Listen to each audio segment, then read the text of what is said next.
Hi everybody, welcome to Live Blogger. In this video, we will start creating this HTML entities converter using HTML, CSS and JavaScript. So first of all, let me show you how it works. We can see that we have this input field over here. This is basically a text area.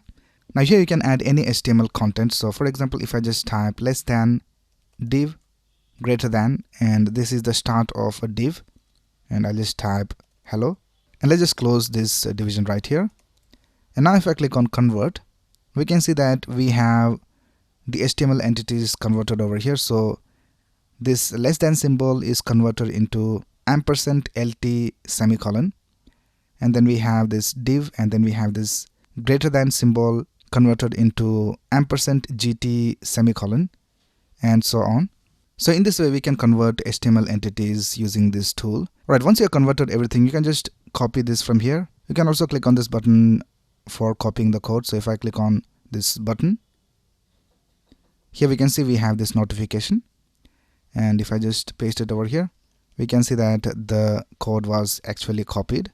So this is what we're going to start designing in this video. In this first video, I'll just show you how to create the design, and in the next video we will write the functionality. So let's get started.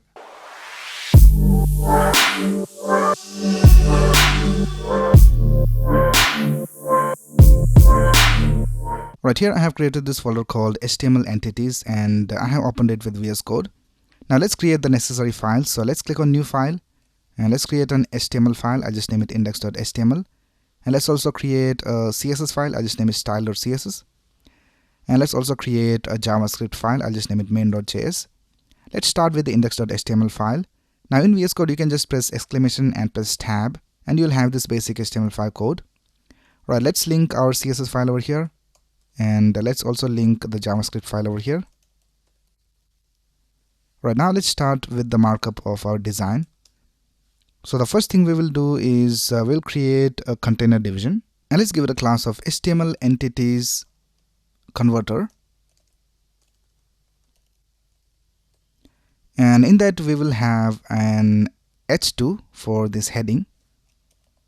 So let's just type HTML entities converter over here. And let's open this in our browser and let's see how it looks. So I have this extension called Live Server installed in VS Code. So once you install this in your VS Code, you can just right click over here in the HTML and click on Open with Live Server. And now we can see that our heading is displayed in the browser. Let's go ahead and start designing the rest of the content. The next thing we need to have is this text area. So for that, let's create a text area element. And I'll just delete all of these attributes from here, and let's give it a class of input text. Right, the next thing we need to have is this button. So let's create a button element, and in the button let's type convert, and for the button let's give it a class of convert button. And the next element we need to have is this result division. So for that, let's create a division, and let's give it a class of result outer, and in that, for the actual text, we will have a division with a class of result. And we'll also need to have this copy button over here. So let's create that over here inside this result outer division. So let's create a division with the class of copy code btn, and in that we need to have this icon. So we will use an icon from heroicons.com. Right, here I'm in heroicons.com, and let's search for copy, and let's copy this icon from here. I just click on copy SVG, and let's paste it over here inside this copy code button division. And then we need to have one more division for the notification. So if I click on this copy code button, here we can see we have this notification. So let's create a division for that. So let's create a division with the class of notification. And in that, I'll just add this text. I'll just type code copied to the clipboard. Right, now let's go back to our website, and this is how it looks right now. Right, now let's go ahead and start styling this. So we have already linked our CSS file over here. So let's go to the style.css file, and first of all, let's target this main container division, which is HTML entities converter. So let's type .html entities converter, and let's give it a max width of 700 pixels. And we'll also bring it to the center, so let's type margin 0 for top and bottom and auto for left and right. And we also want these elements to have full width, so I'll just set the display to flex and flex direction to column. And now we can see all these elements have full width. Now let's add some gap between these elements, so let's type gap, and I'll just set the gap to 12 pixels. And let's set the font family to Roboto, so I'll just type font family, Roboto and sans serif. Right now let's style this h2.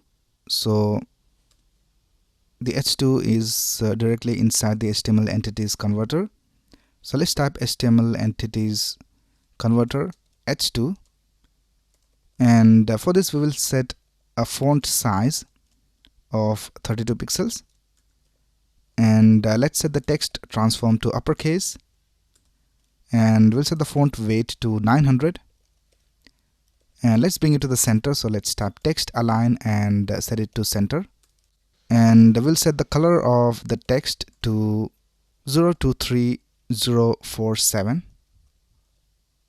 And let's also set the margin to 16 pixels. And I think that looks alright. So now let's style this text area, and we'll have almost a similar style for this result division as well. So let's target both of these elements. So for the text area we have this class of input text, and for the result we have this division with the class of result outer, and in that we have this division with the class of result. So let's type HTML entities converter input text and HTML entities converter result, and let's set the height to 180 pixels, and let's set the padding to 16 pixels, and that looks alright. Now if we type something over here, we can see that the font is not set, so we need to set the font of the text area and the input fields separately. So I'll just copy this line of code from here and paste it over here.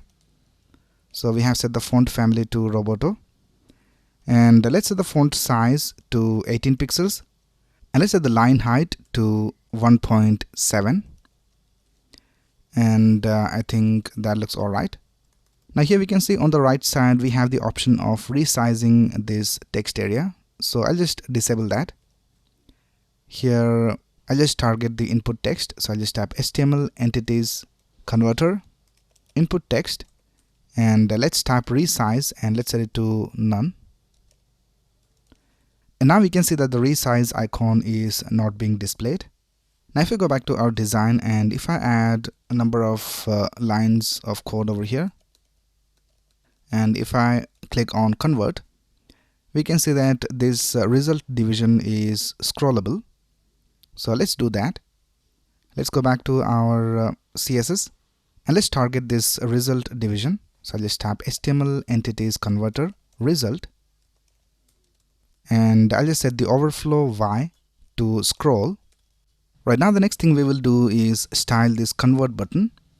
So for the convert button we have a button with the class of convert btn.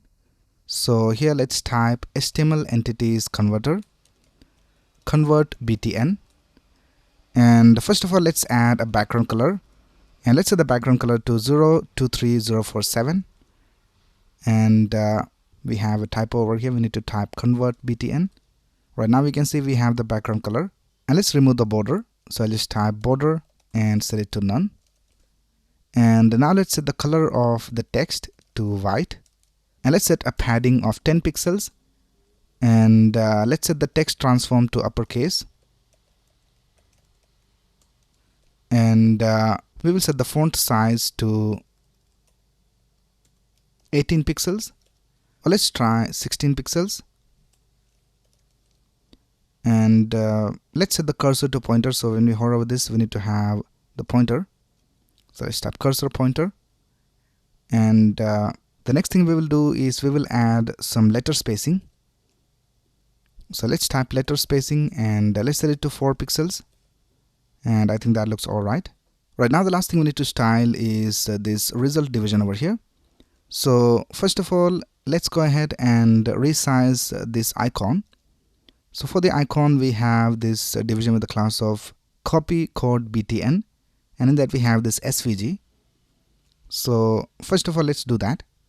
Let's type HTML entities converter and copy code btn svg, and let's set the width to 24 pixels and cursor to pointer, and now we can see it has the correct width. Right now, let's style the result outer division. So if you go back to the HTML file, here we can see we have this division with the class of result outer. So for that, we have a different background color. So let's do that. Let's type HTML entities converter result outer, and let's type background, and let's set the background color to BDE0FE. Right now, the next thing we need to do is we need to bring this copy button to this top right corner over here. So for that, let's target this copy code button division. I'll just type HTML entities converter copy code btn, and we'll set the position of this to absolute, and we need to position it relative to this result outer. So here we need to type position relative, and now we can go ahead and add a top and a right value. So let's type top, and let's set it to, let's try 10 pixels, and right to 10 pixels. And now we can see we have the copy icon in the correct place. Now the last thing we need to style is this notification division, and for that we have this division with the class of notification. So let's style that. I'll just type HTML entities converter notification, and let's set the position to fixed, and we'll set the bottom position to 0 pixels, and let's set the left position to 50%. And now if you go back here, we can see that the notification division is at the bottom, but it starts from the center. So we need to type transform translate x and set it to -50%. And now we can see it is exactly in the center. We'll also bring it up a little bit. So I'll just change this to translate, and for the x axis we will have a value of -50%, and for the y axis I'll just type -30 pixels. And now let's add a background color. So let's type background, and I'll just set it to black, and let's set the color of the text to white, and let's add a padding, and let's set the padding to 10 pixels top and bottom and 32 pixels left and right, and let's add a border radius, and let's set it to 24 pixels. Now this division should not be displayed by default, so when we click on this copy code button, it should be displayed for a certain amount of time, and then it should disappear. So what we will do is, when we want it to be displayed, we will add a class called active. So by default we will set the transform translate to, let's try 50 pixels for the y axis. So now if we go back to our design, we can see that the notification is not being displayed, but when we add the active class we will bring it back. So let's type HTML entities converter notification dot active, and here let's copy this line of code from here, and let's paste it over here, and here instead of 50 pixels let's type -30, and we'll also add a smooth transition. So let's type transition, and I'll just set it to all 400 milliseconds ease. And now if you go back to our design, we can see that the notification is not being displayed. But if you go back to our HTML, and in the notification, if I just add a class of active, now we can see that the notification is being displayed. So with that, we have completed designing the HTML entities converter page. Now in the next video, I'll show you how to add the functionality using JavaScript. Alright, so that's it for this video. If you have any doubts, you can ask in the comments below. And if you like this video, please click on the like button and subscribe to this channel to get the latest video updates. Thanks a lot for watching. Have a nice day.